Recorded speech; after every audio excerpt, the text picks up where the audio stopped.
settler colonial nation that the United States is. And you know, we can say it's the generosity of those who were here before us, but there's so much more violence wrapped up in it than that. But our guests are two Indigenous poets, Jennifer Elise Foerster and Simon J. Ortiz. Jennifer was Simon's choice when I said, who would you like to read with who lives in the Bay Area? And he said, I know Jennifer, I like Jennifer, she's a very wonderful poet, and let's do that. And Jennifer was kind enough to say, yes, I'd love to read with Simon Ortiz. So Jennifer has a new book, which is called The Maybe Bird. And it comes from this press called The Song Cave. And her prior books I have here, The Bright Raft and the Afterweather from the University of Arizona Press, and her first book, Leaving Tulsa. And I think when she last read for the Poetry Center, Leaving Tulsa was the new book in that sense. And we were remembering that was also in the context of an art exhibition up at San Francisco State at the time, which was contemporary Indigenous artists show. And Jennifer lives here in San Francisco. I'm going to let her take it over and not delay any longer. So please, Jennifer Elise Foerster.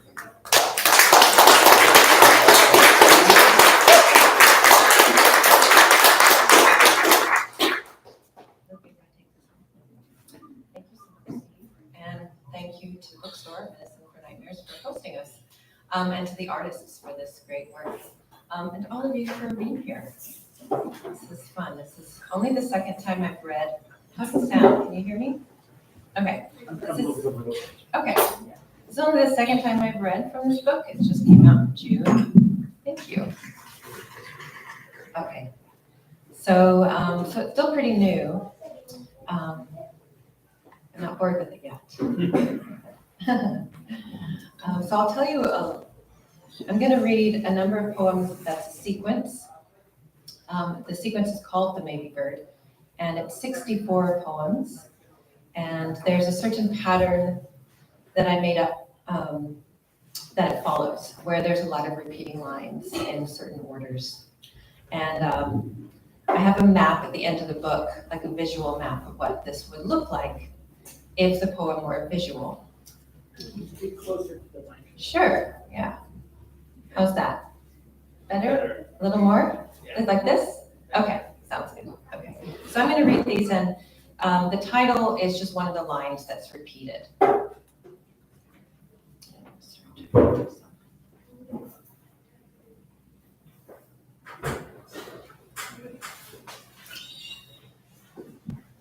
I lay my aloneness in the beast's shrine. By blood I encountered my formlessness, a sheer trough through the center of a lake, where I moor my boat and float in absence, collecting names I had forgotten or left at the gates when I descended. Of the upper world, I only remember a cellar, lit by wisps and lamps, portals to the sun, its gilded reliquaries, navigable not by birdlight or moon, her face concealed behind the stars' dull hatchets. Where snapped trees breathe with ghost food, moss, I have laid my aloneness in the beast's shrine, the reflection of myself in water, dispersed by nervous brushwork of grass. Oh, maybe bird, what will you name me now, disappearing as I am from the body?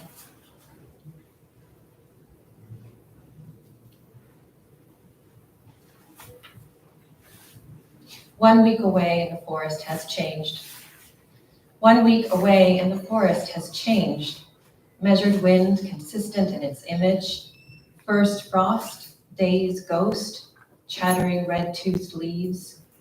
I wander the groves of recycled thoughts, restless, navigating musty stacks past gravel tracks, those blushing fields of wheat, golden in autumn's sweep and blossom.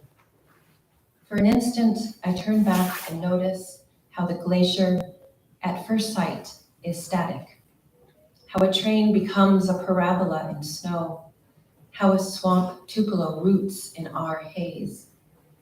To what can we return when we turn time towards sequence, when we reset the chain to prove our lives a miracle of flight? There have been 5 mass extinctions in our 400 billion year history, and no memory of the formula for forgetting. What can we make of it but a hot air balloon? I wind the key and wait, suspended against the ruins.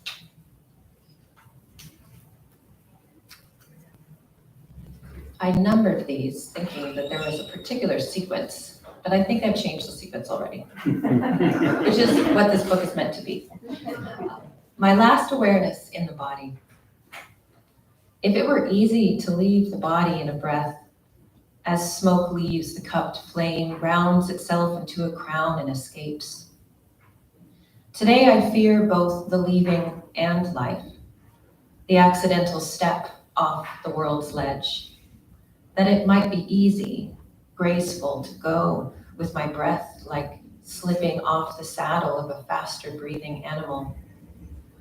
My last awareness in the body was the field upside down, the world a glass bead. Suspended, I was no longer myself. Perhaps I was not anything but sky. I was not afraid, extending as space, and felt nothing. No panic, no elation, my breath neither flat nor curved, bottomless. What organizes back to the body? I did not choose my return. Or maybe I became the horse and the horse chose or simply ran off its spell, shook me free. I envy the unborn burned gowns. What lifted when I went through the gates? A rash of white marsh birds in the meadow, grassy clatter of antelope, echoes wreckage, charcoal teeth, city's unsheathed blade. How I envied the unborn, burned gowns gathered in shade, stems snapped, beheaded. It is nice to be dead like this from Grace, the author of time's bewildering light, her omniscient, inflexible flowers.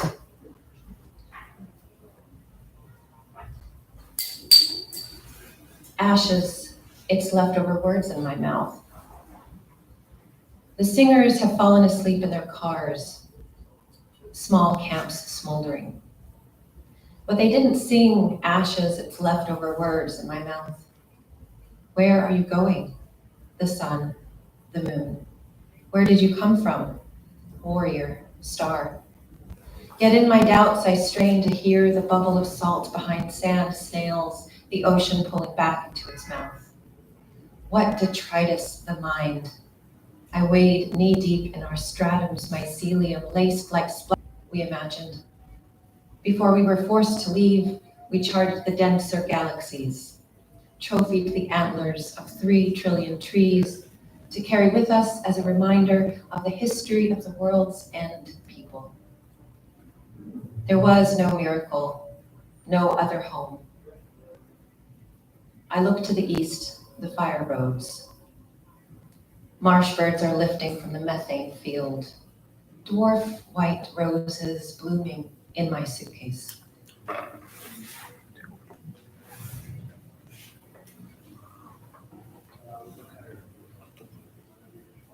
Go read this one.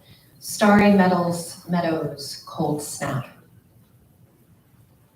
Rain blowers calling for oncoming clouds are writing constitutions for water. In this tiny underworld cabinetry, an anxious empire planted its axe. At removal, we are seasoned artists. The black clouds incantatory tower swells, hurricanes, cranium splits. There is still time to learn this medicine. Still time to move the turtles from the road. Starry metals of the meadow's cold snap, patiently waiting for us to return. Time affords us chaos and collage, recurring acts of disappearances through which we can remember our mistakes, as in The weather has always been changeful, but we wrote it out of our laws.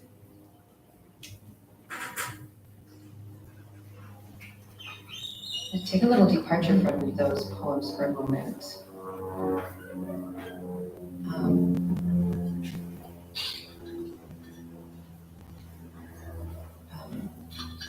My mother's family is Muskogee.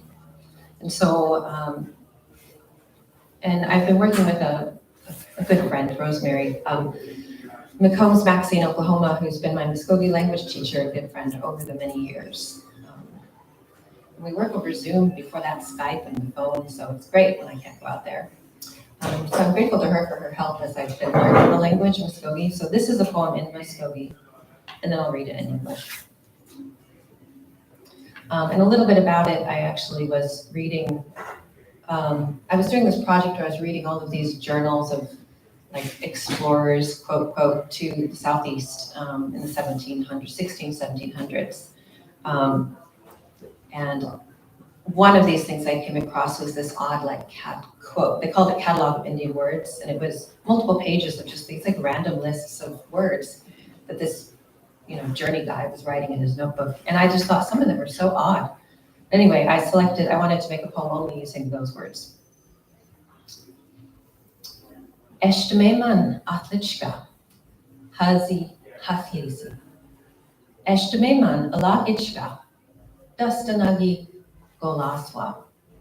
Dotka wagabizi, hokti, hokwiwa, dothwa, anhisi, Miko, Ido Hachohagat, Ido Dali, Miko Hachohagat, Eva Hachohagat, Afokin Wakas, Nenujin Ohwakis, Fuja Oma, Nekta im Ehagada, Chada, Fahukti, Nogozi, Bojoswa, Ibizi, Choksaka, Idalwa, Eslafka.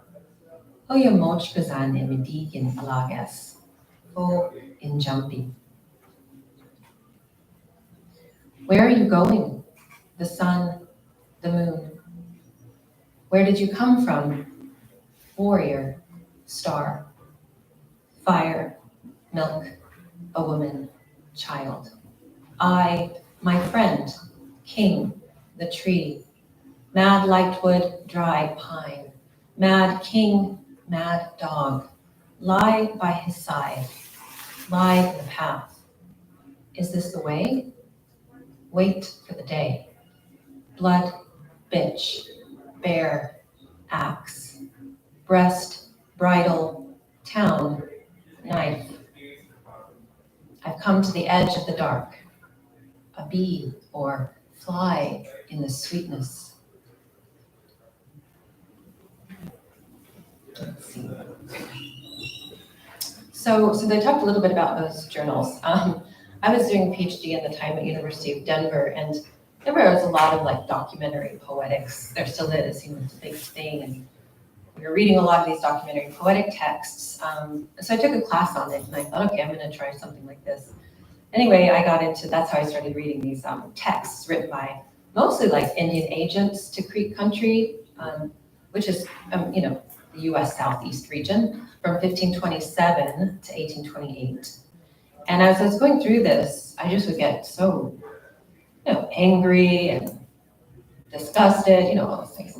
But also I was amazed at how they all sounded the same. There really wasn't a lot of original language, and they were very boring. Except for one, I have to say, William Bartram.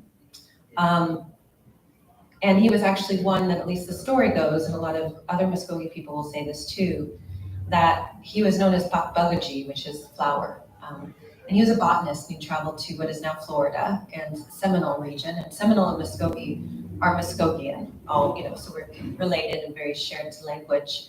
And so he traveled around drawing pictures of the flowers and all of this. And there's stories about, like, he was a likable guy, But it's complicated because there's still the biocolonialism aspect of his drawings and descriptions of these plants, not knowing their names and not recording their original names in the language of the people in the place where they're from. But a lot of Muskogee people still refer to as text because it holds a lot of things that have been lost, especially in terms of plants that did exist in the Southeast that don't exist any longer. One of these many kinds of extinctions of landscapes and species that occurred alongside removal. Anyway, so I was doing all these text things and I thought, I don't even want to repurpose these texts. Like, they don't even deserve to be repurposed. Like, what's the point, you know? I'm just so I decided a way to like get through my anger and confusion. And also I was at a writing residency in Florida at the time, and I wasn't writing very much, and I needed something to do to keep me busy. And so sometimes I'll invent a game with language, and that'll get me into writing a little more. Because if it's a game, I think, oh, this is pretty fun, you know?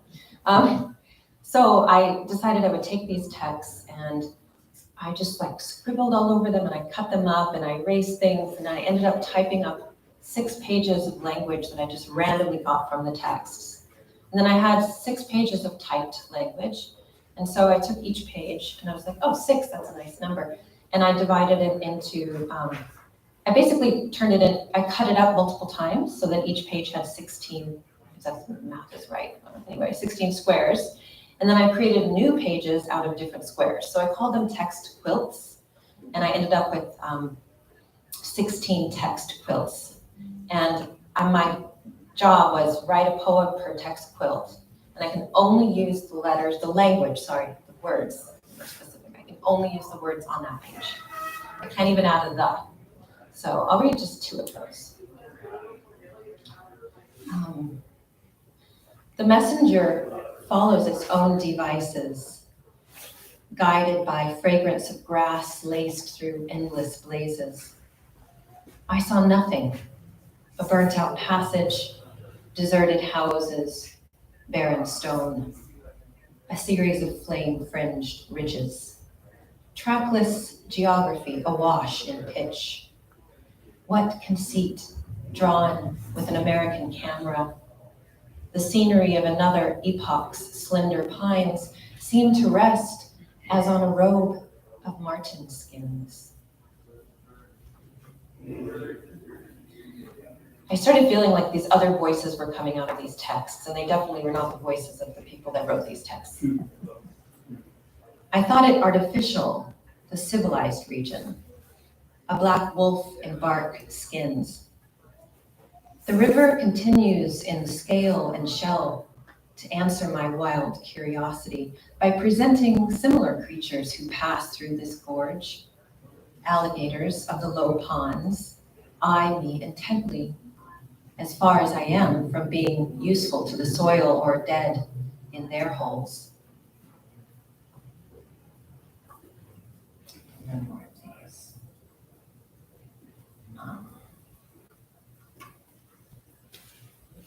Exhausted from the violent order of hours, we took shelter in the country of Coosa, a deserted village with thin deer flint roads.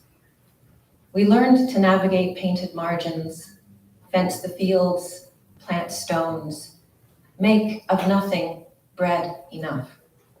Did not resist the music of the swamp, old dances raising the river's black dress, her perfumed cane, rum-skinned fruit.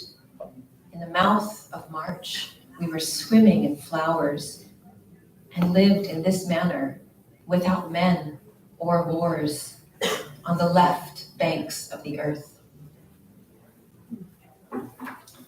So I'll just finish with back to that series. Coosa is one of the largest, one of the many largest kingdoms, I guess you'd call it, in the Southeast that when some of the early Spaniards were around that region in the Southeast, they came across Coosa and chiefdom, I suppose, or, you know, and there were still people living and working in this place.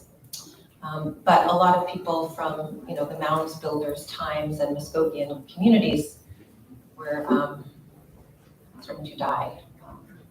And no one really knows what happened to those large-scale communities and civilizations. But essentially, they kind of fractured into smaller groups, and after a few hundred years, Muskogean people were, small consortiums of political units and language, communities living along the rivers of the Southeast. That's a very brief history. I shouldn't have even gone there. It's too much to talk about, but that's Kusa. Okay, so I'll read just two more. And this is, I did count. I did put numbers here. 7, 8. I hope I haven't already read this one. 10. Okay. I read that one. No, I didn't. Okay, this is the one. I become the canyon, its dreaming eye. In the last days of my marriage to God, I descended their spiraled library, relentlessly navigating stacks of shell-tempered mortuary offerings, sandstone saws recovered from the caves. I lingered on history's worn stone steps to write these things, to recollect myself. What had I unburied? What had I freed? And what is freedom from the human need to catalog and clock our porous loads? I gazed, eyes closed, at the moon's cratered walls. Spiders encircled me, spinning their silks as I listened to the tuning suspension of the underground particle colliders vibrating between silence and motion. By midnight, saplings had sprouted from my hand. The clouds dissolved into semicolons, and I with them into a new language of branching gestures, airborne spores, from one infinitesimal thread, a pattern.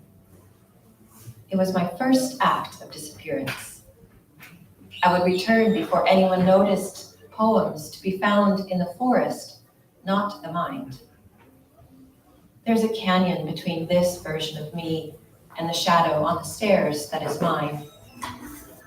I became this canyon, its dreaming eye. And I'll close with this one. What did it matter? Their names were flames. It is nice to be dead like this from grace. Glass door cracked open for breeze, crows unrolling October's paper curtain, a scroll across the meadow's lunar slopes for off-season aeriform alphabets. I want to lie down on the road and read the gold-fringed leaves of an autumn diction, yet stand between my two selves, paralyzed, accounting to do, cooking, and email. Must write the girls to thank them for the wine, study the dictionary of angels. What does it matter? Their names are flames, and my mind hurts all night, terrorizing its survivors. Each thief of thought, a phantom word whose oculi stalk me through every eye. The crush of people at the departure terminal, pleading to their gods for the ship that never comes, still haunts me. Stripped of their belongings, they climbed, limb over limb, skywards. The words on their tongues no nearer the stars or the circling birds. A lighthouse beacon flashes through my mind. The end, for some, is the body no longer being burdened to believe. For me, this is where I begin. I take up my pen in the frigid house, a pile of feathered bones at the door. Last year's bears asleep beneath the floorboards. Okay.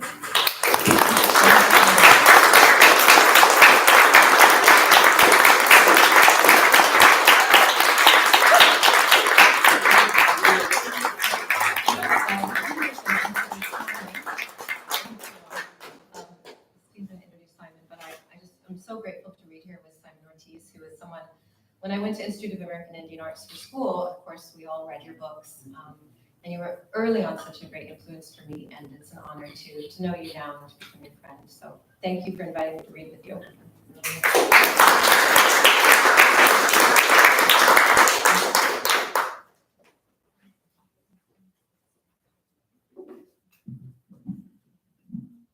Josiah warned me that my microphone stand has erectile dysfunction. But hopefully it'll stay there.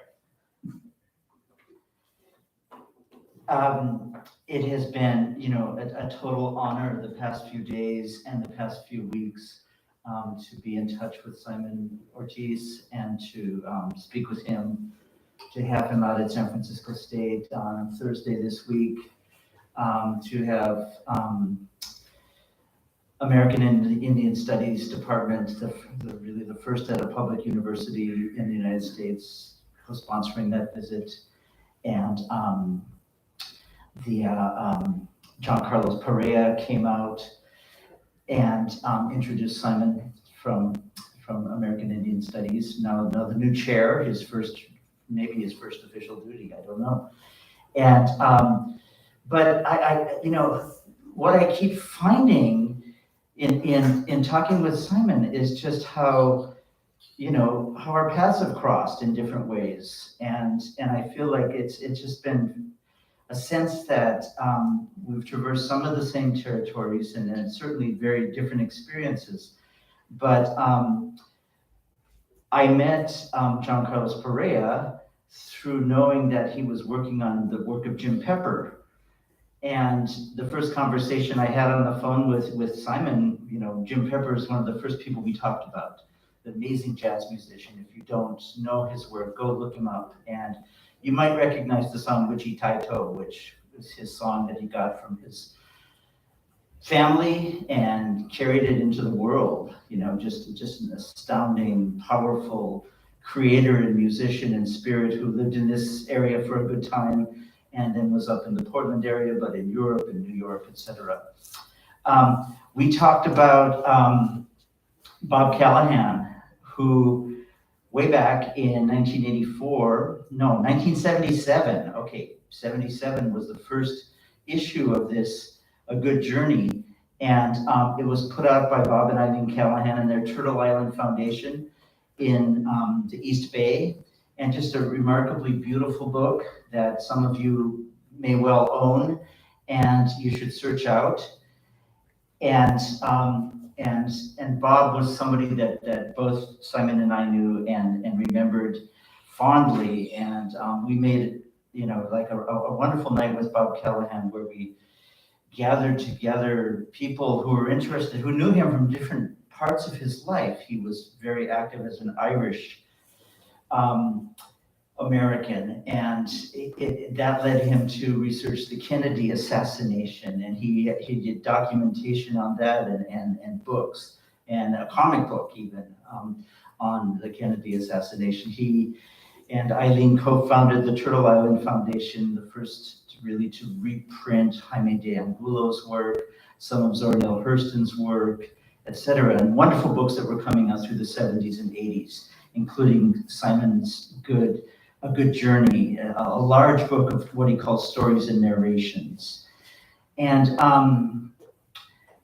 there was a third person, and that third person was William Eastlake, who Simon mentioned was a really strongly well-remembered teacher of his from Albuquerque. And I had lived in southern Arizona back in 1982 and got to know William Eastlake a little bit at that time. An amazing novelist and journalist and a writer who, was a journalist in Vietnam for The Nation and wrote 3 novels in the American Southwest involving the local people, and beautiful work. And so, I don't know, just like it felt like a homecoming to get to know Simon Ortiz a little bit. And I hope it feels that way for you all too. We're just really delighted to have him here. If you go to the Poetry Center website, you'll find a trail to a 1975 reading when Simon was back last at the Poetry Center. And that was 1975 in November 19, I think. And it's a wonderful long reading of mostly from this book, A Good Journey, and from Sand Creek is in there as well. So let's welcome Simon to your team.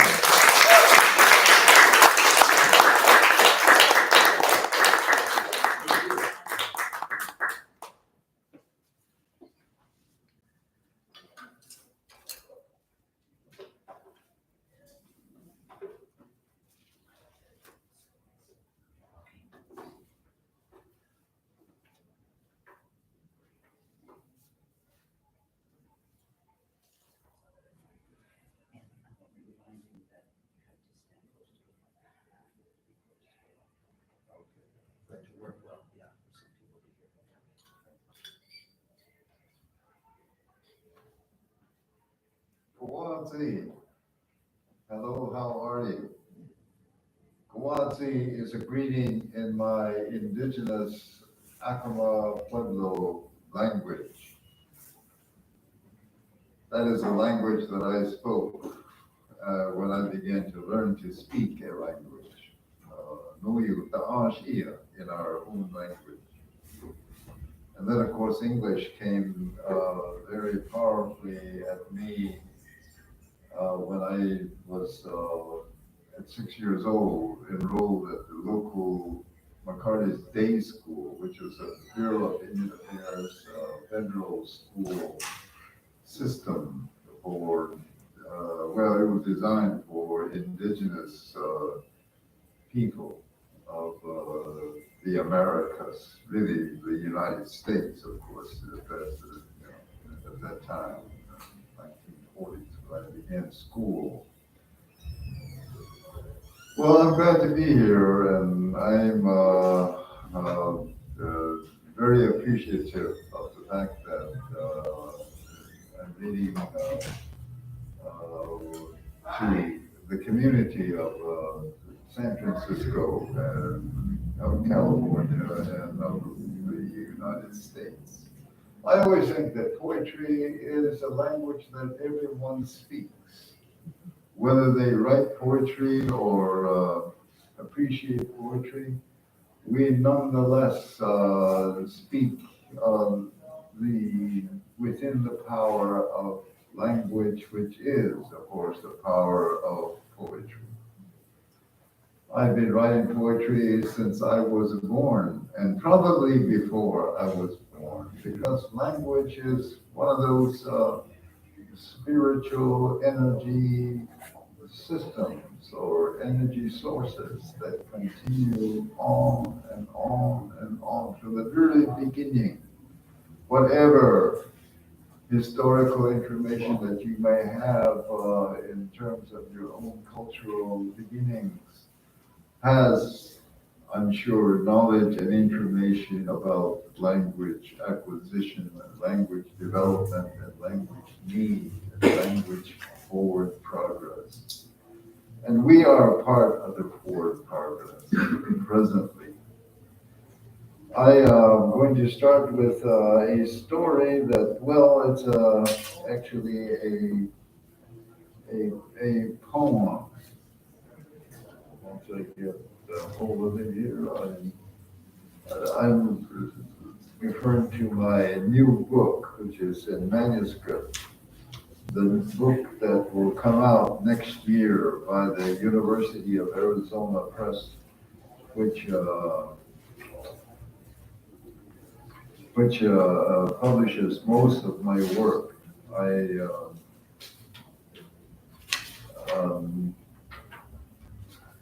Let's see. See, poetry is sometimes a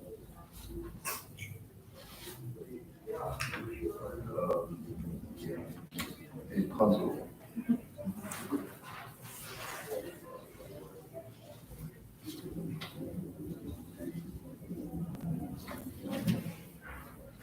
Okay. A long time ago story comes in. I am from Aco, one of the Pueblo communities in the U.S. That is located, we are located in New Mexico or the American Southwest. And of course, we were among the people that were affected really by the first European effort to take over this land, this country, including the state of California. And the Spanish were the first Europeans that we met. Well, this took place sometime afterwards, I suppose. A long time ago story. At Sheep Camp many years ago, Uncle Roy, the one who used to live here in Chinatown, said, I had a horse by the name of Lightning. Well, one time at dusk, we went to see Stella, who lived near Sawawaku. Sawawaku. Can you say that? Say Sawawaku. Where the tuna turns to the south, and there are very tall cottonwood trees growing there. By the time Lightning and I got to where Stella lived, it was dark night. Nothing but stars all over the sky. Stella lived with her parents, and I had to get her attention at their house. So I pretended to be a Soshki. Soshki is coyote. And went,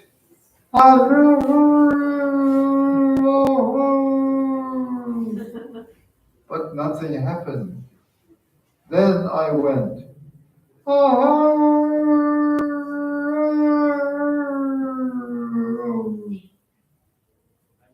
Lightning looked at my wide open mouth and at my shoes, then shook his head and sputtered with his hoarse lips and looked away with a hoarse laugh of all things. Finally, though, a back door of the house opened. I could see a dim light inside. It was Stella, and she came toward the alfalfa field that was near her house. And I said to Lightning to wish me luck and went to meet Stella. Lightning didn't even look at me because he was happily eating alfalfa in the field. And I, the listener and teller of this old time tale, didn't even get to hear the rest, or is it the best of the story I so much wanted to hear. Oh well, another day, another dollar, or another tale, or something like that.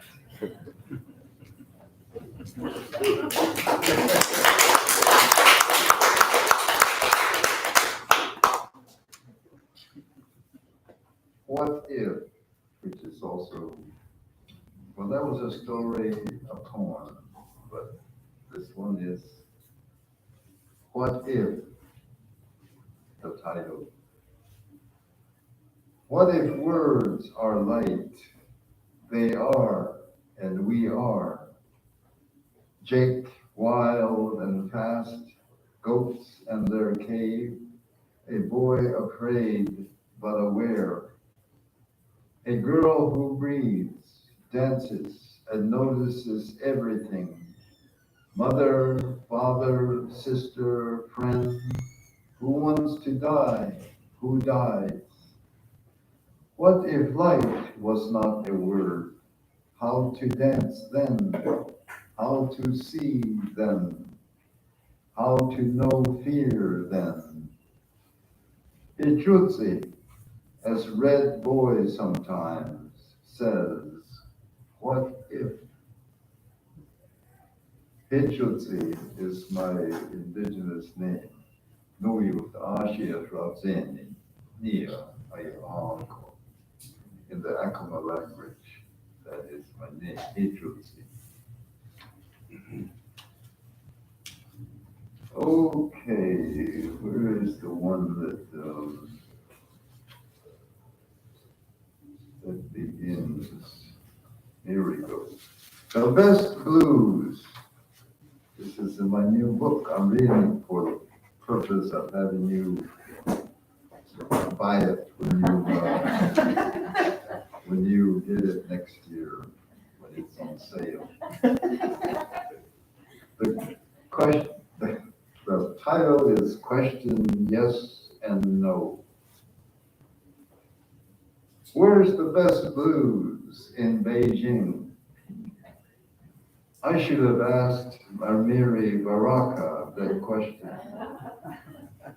and he would have laughed that edgy, wild laugh he had.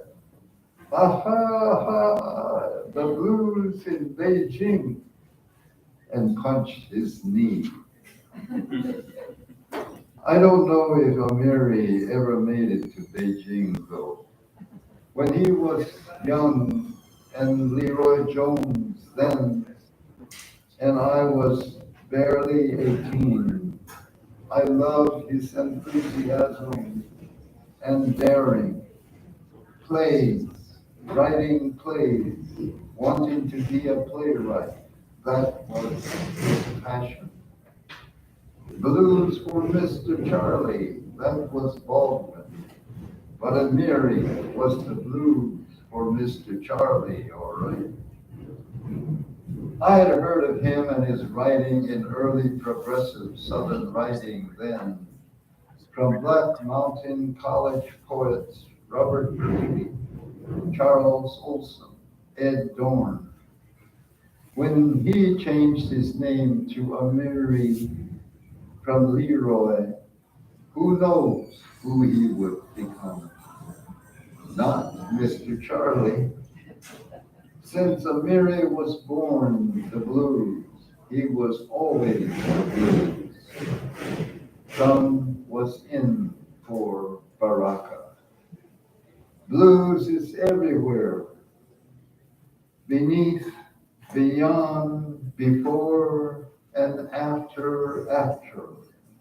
The blues. The best blues in Beijing is where Red Boy would be. Yeah, right there in the beat, the Amiri Baraka beat.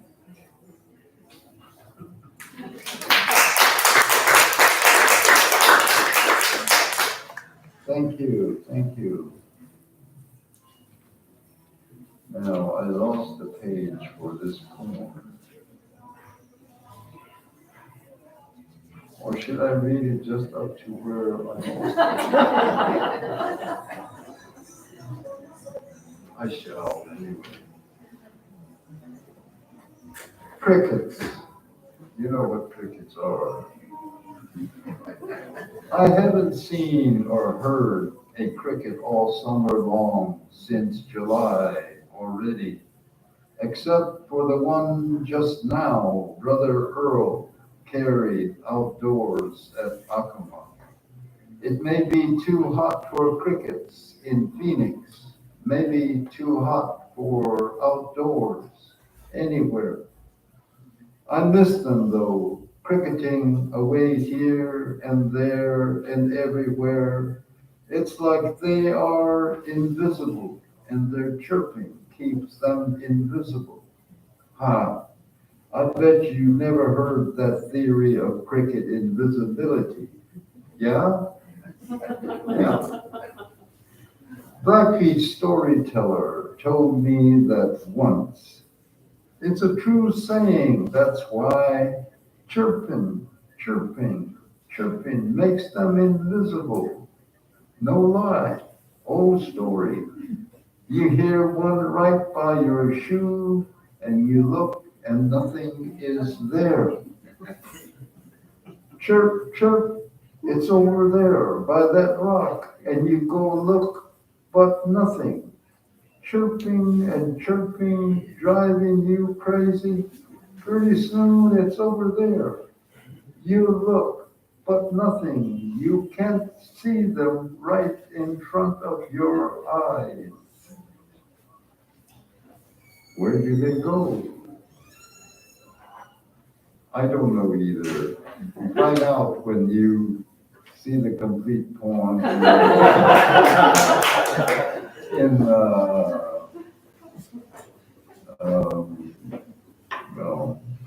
the new book. Well, I'll read to you from Woven Stone, which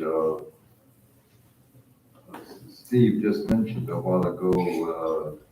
Really was it includes one of my first books, A Good Journey, and other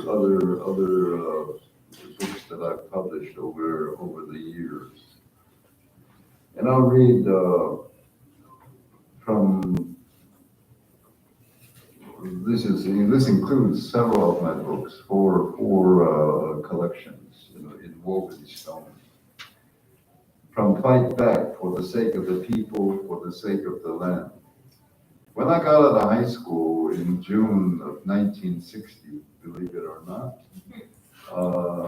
I went to work for Kerr McGee, a uranium mining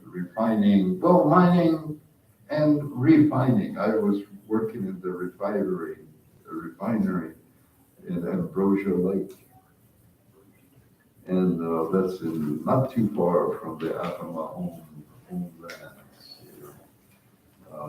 And also it's on the Navajo Nation homeland, which is just west of, northwest of still is, of course.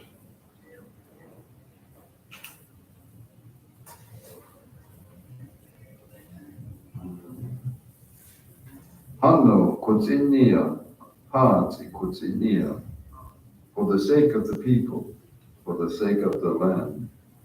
The songs, stories, poems, and advice will always remember my mother, father, and my people. Now we know what we must do. It not show the land shall endure. There will be victory. We are. The people shall go on. We shall have victory. We are. Repeat with everyone following. Now we know what we must do.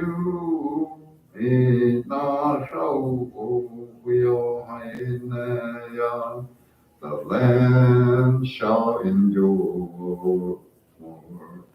The land, there will be victory. We are. The people shall go on. We shall have victory. We are. Yes, the land shall go on. There will be victory. This one's called It Was That Indian. I don't use the term Indian much. I do refer to it in writing sometimes, but mostly I don't use it. I wrote this book when I was still using Indian because everybody knows that term, and that's who we are. I prefer the word, and I hope you too do too, indigenous. We're from here, we are. Martinez from over by Bluewater was the one who discovered uranium west of Grants. He was Navajo. That's what they said. He brought that green stone into town one afternoon in 1953. Said he found it by the railroad tracks over by Haystack Butte. Tourist magazines did a couple spreads on him, photographed him in Kodak color, and the Chamber of Commerce celebrated that Navajo man. Forgot for the time being that the brothers from Acoma east of Grants had killed that state patrolman.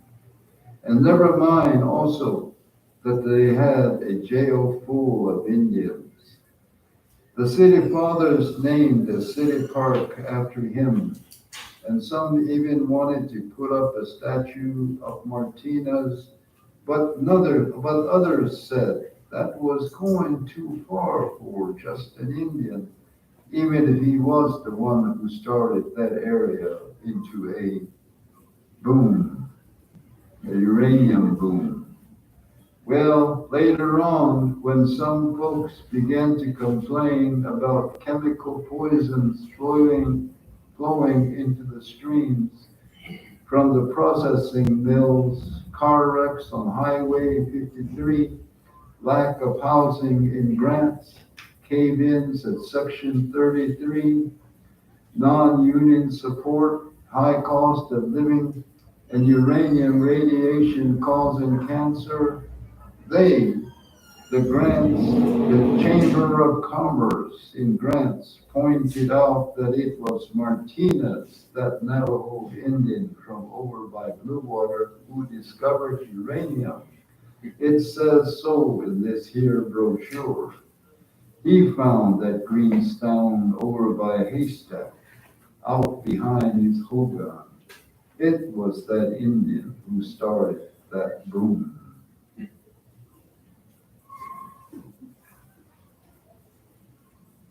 Indians sure came in handy. There was a Greek who was the city judge in the late 1950s and early 60s, and he got in early on the uranium boom business.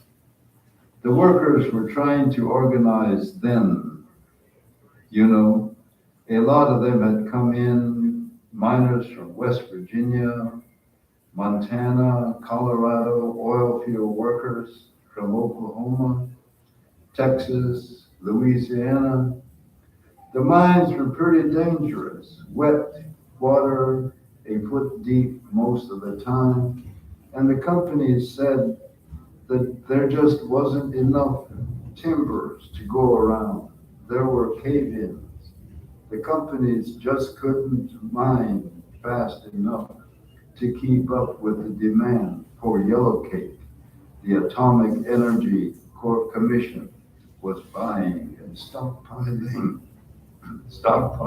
then. The mine superintendent and the city judge, who was also with the Chamber of Commerce, were all good friends, of course. They played golf at the Zuni Country Club. During that organizing time and during that strike in 1961, that jail full of Indians sure came in handy. The jailer would even call in sick for you and tell you which mines were hiring Indians.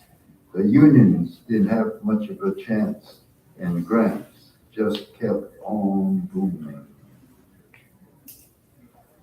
The mining work, of course, hired, people with really no skills, and to hire them as laborers, and eventually you could go on and advance further into the workings of the company at various so-called up-level jobs.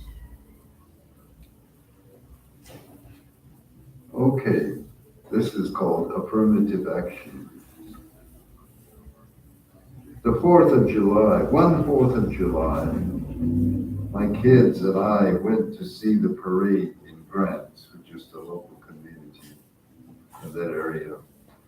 Somebody had told me that the ex-judge had bought the old city jail, and sure enough, I saw that he had turned it into a place called the Jailhouse Restaurant, advertised as a very in place to go in Grants.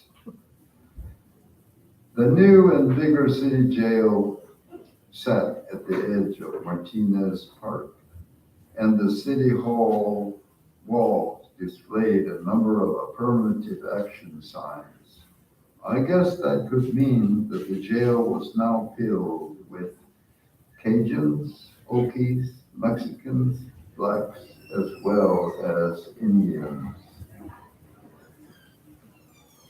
And the last one that I will read from this book is called Crazy Gook Indians. Danny and Emmett got back from Vietnam and went to work in the mines.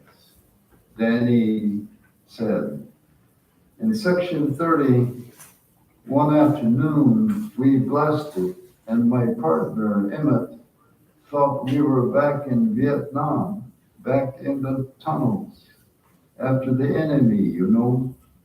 He picked up that drill like it was an M60 and tried to defend us against the shift boss who'd been in the Marines too. I got Emmett, quieted down, and held him in my arms for a while. The boss just laughed, and later on I heard him laughing with the superintendent about those crazy Gook Indians in his ship. I guess I should have let my partner defend us against that Marine.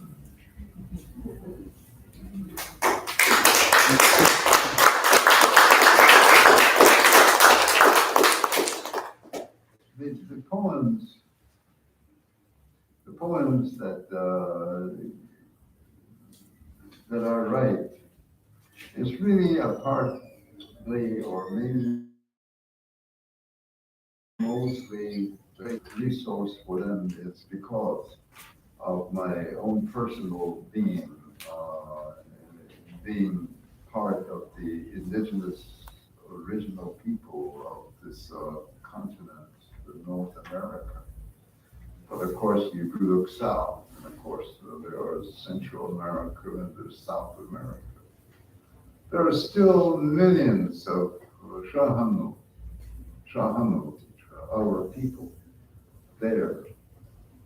And this is something that, of course, we have to realize is part of our immediate consciousness.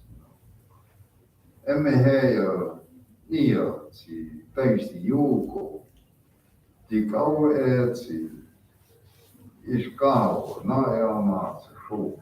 Therefore, that means that from this moment on, or back into history, from that moment then to this moment and on forward, we must resolve in some way, that sense of being that we need each other, and that we can build a better selfness,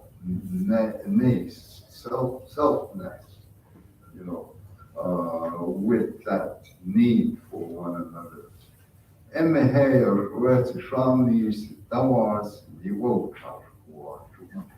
as a result, this is the way that we will become, people who are beneficial to ourselves, beneficial to others.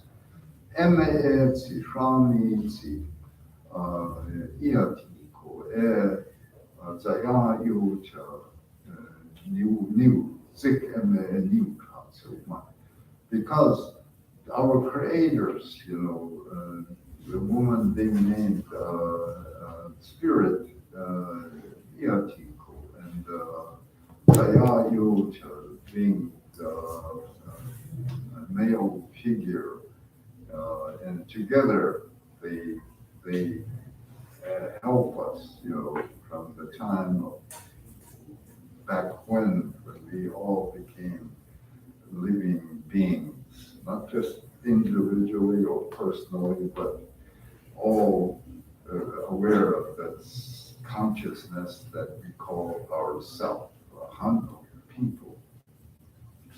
And I really believe that this is possible. I want to finish off with a story that I brought along.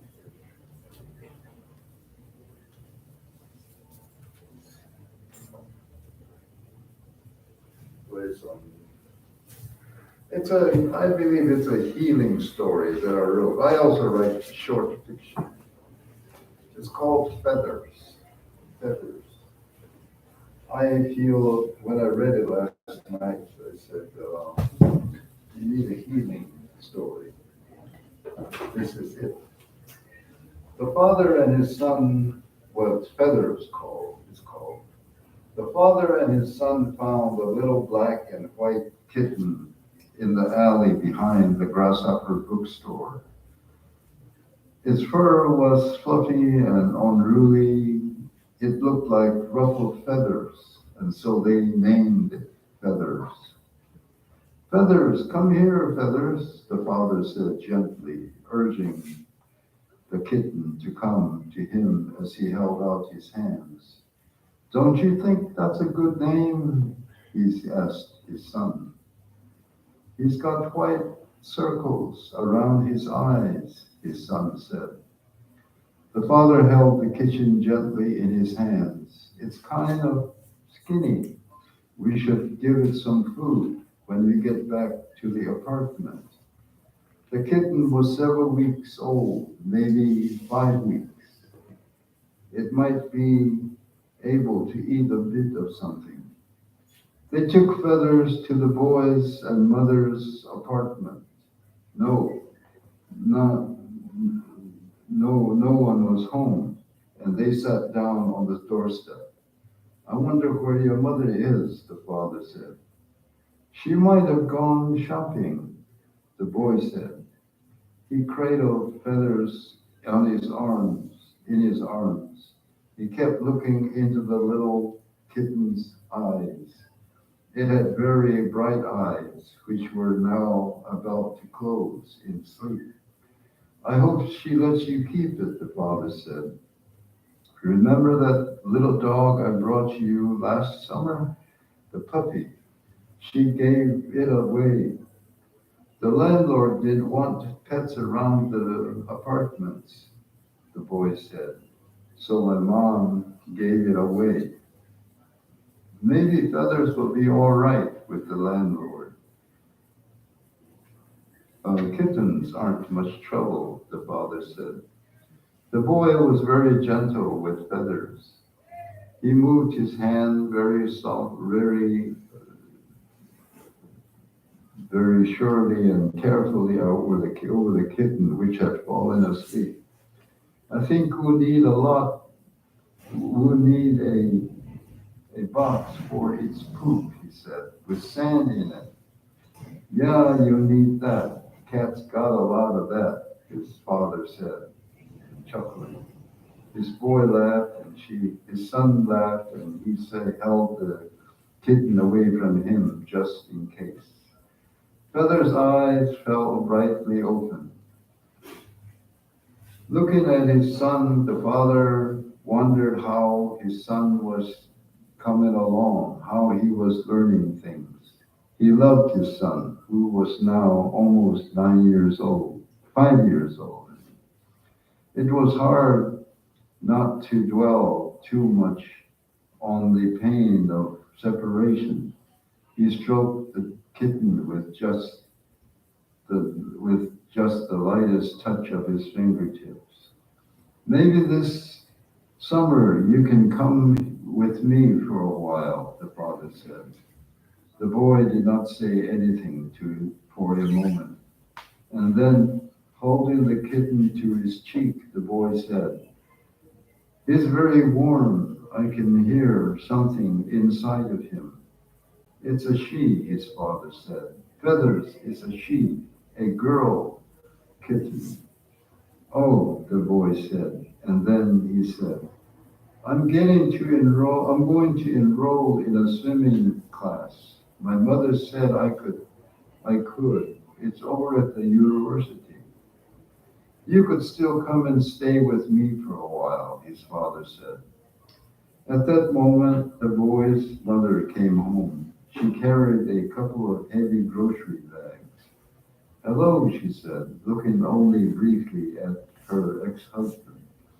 There were sweat beads on her forehead. The boy's father got up from the doorstep and said, "Let me help you."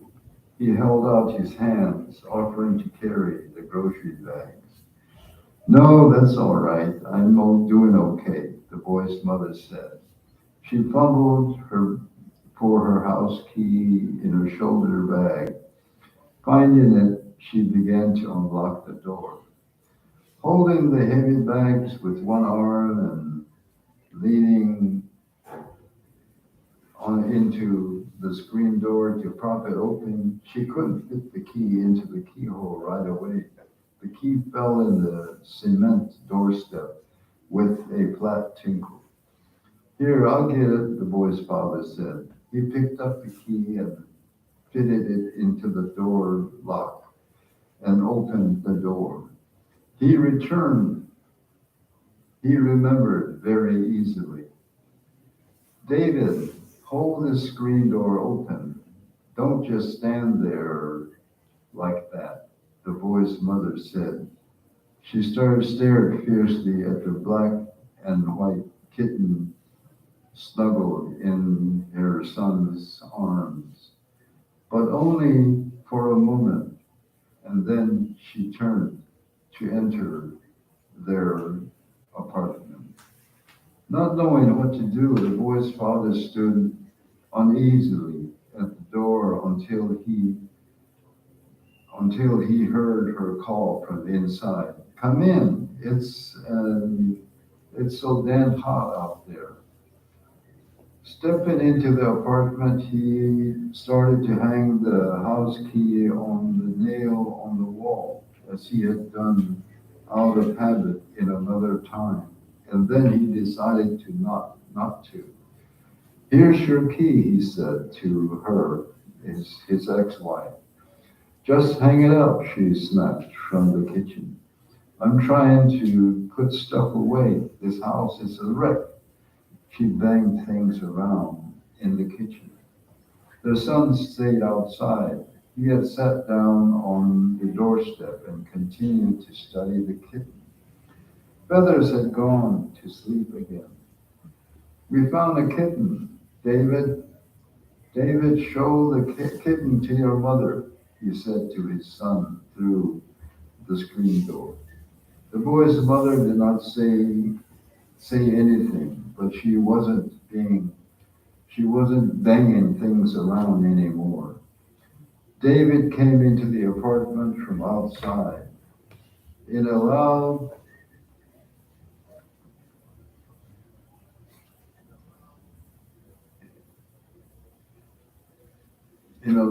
5-year-old age voice, he said to his mother in the kitchen, He's got white circles around his eyes. His name is Feathers. And then he remembered and said, I mean she, his voice trailing away. It's a she kitten, his mother said, an edge in her voice. She came into the living room with a magazine in her hand. She looked at her ex-husband and studied him half a moment. She held out the magazine and said, This has something of yours in it. It was a regional travel log type of magazine with gaudy cedar prints of southwestern scenery. I know, he said, I saw it. Oh, she said, I guess you would have. She flipped the magazine on an end table with other magazines. It was a poem of his that was in the magazine. One day in the fall, a couple of years before, they, mother, father, child, had driven into the mountains. They followed a road indicated on a map that showed that the road had led across the mountains and down the other side. They had driven up the mountains on a gravel road which turned into a deeply rutted dirt road. And eventually, the road became rougher and rougher until the ruts led nowhere. They were forced to turn around. There was no way they could drive over and through the mountains to the other side. On the way back, after turning around, they had seen an old house. Only the old walls were standing. The walls were of stone and mortar, just stone, and the stones were balanced against the blue sky so fragilely. I want to feed Feathers, David said to his parents.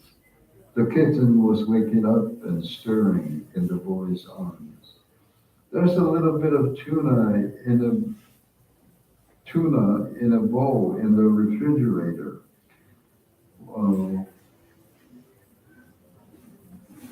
Maybe she will eat a bit of that. But the kitten's kind of small yet. The mother's voice had turned gentler. We found it behind the Grasshopper bookstore, the father said. It was in the alley. Maybe somebody abandoned it or lost it. The son brought a plastic bowl of the stale tuna from the fridge. He set it down on the floor and put the kitten's nose to the tuna. Feathers ignored it at first, even turned away from it, and then she sniffed the tuna again and sniffed it again. Finally, Feathers licked the tuna and began to gingerly nibble at it. She did it with tiny, deliberate nibbles. The boy smiled and laughed happily. Mom, Dad, look, he's eating, he said with excitement. Feathers is eating. He's eating the tuna. I mean, she, David screamed, squatted beside the kitten, and he looked with amazement at the kitten eating the food in the bowl. Feathers did not pay any mind to being the center of attention, focused on her by the mother, father, and son, who all watched her eating from the plastic bowl. When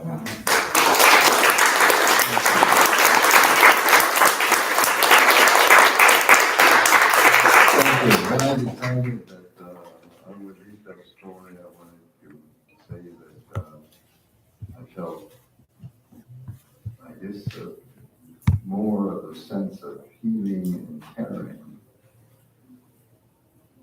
That's why I end with that caring term and feel sensibility.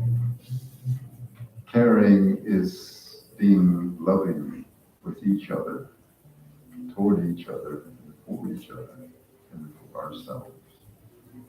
That's how caring is possible. Thank you very much for your attention.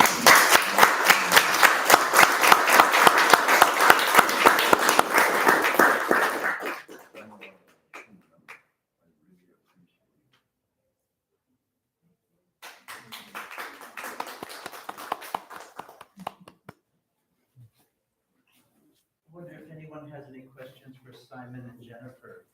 You know, I might be able to entertain a question or two if anybody does. And if that need not happen either, you know, you could just talk. Okay, well, thank you again Thank you. for your very kind. Be with us. Thank you all for coming today.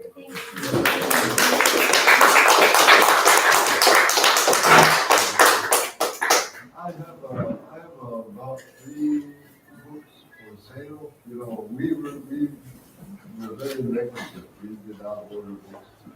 Yeah, we get the mix up. If you are interested, you can take a look at it.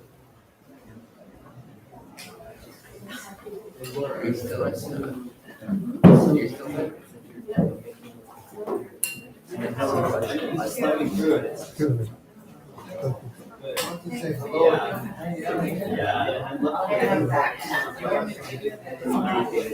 I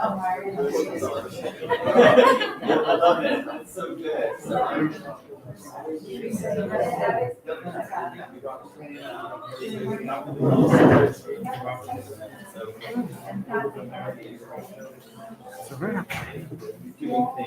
Yeah.